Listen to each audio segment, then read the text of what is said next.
Happy Janmashtami.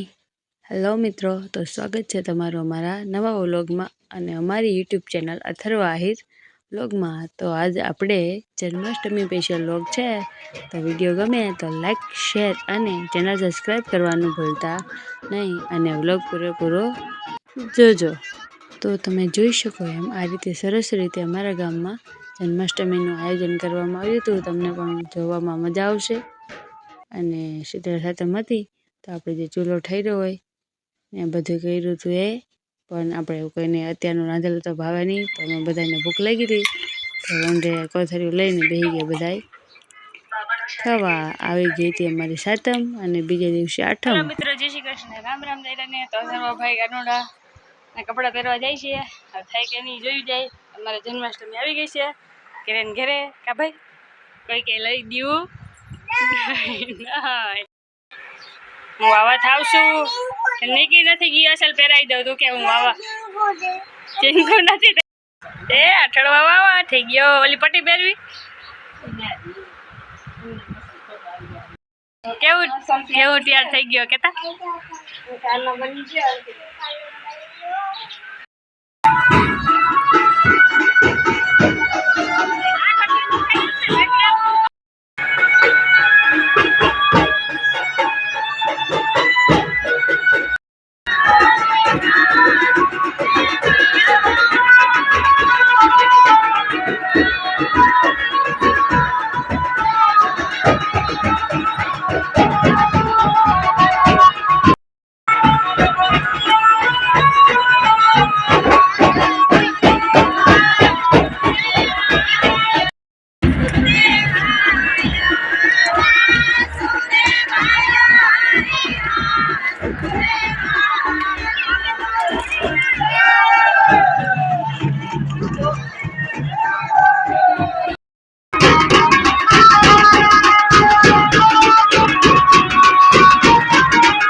ગામમાં નાકે નાકે મટકી બાંધેલી હતી તો નંદભાઈઓ કરતા ગયા અને ગામમાં નાકે નાકે મટકી ફોડતા ગયા જે રીતના કૃષ્ણ ભગવાન ફોડતા એમ।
છેલ્લે આપણે પણ કાનુડાને તેડવાનો મોકો મળી ગયો હતો. ધન્ય ભાગા પડાએ અને પછી બધાએ રાસ ગરબા રમ્યા. જોરશોરથી ઉત્સવ થયો હતો અમારા ગામમાં જન્માષ્ટમીનો.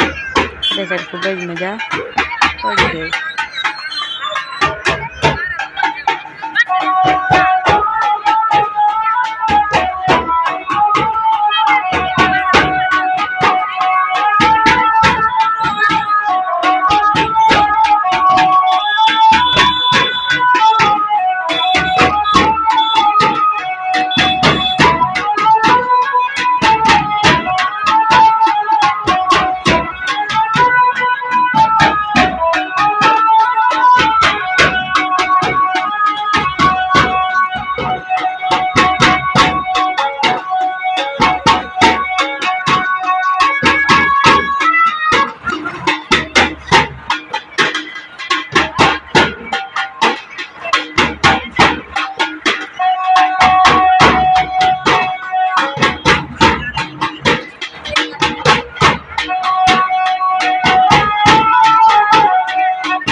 જન્માષ્ટમીનો કાર્યક્રમ પૂરો કરી અને પછી આપણે આવી ગયા મહાદેવના મંદિરે, કેમ કે સોમવાર અને જન્માષ્ટમી બે એક દિવસે જ હતું.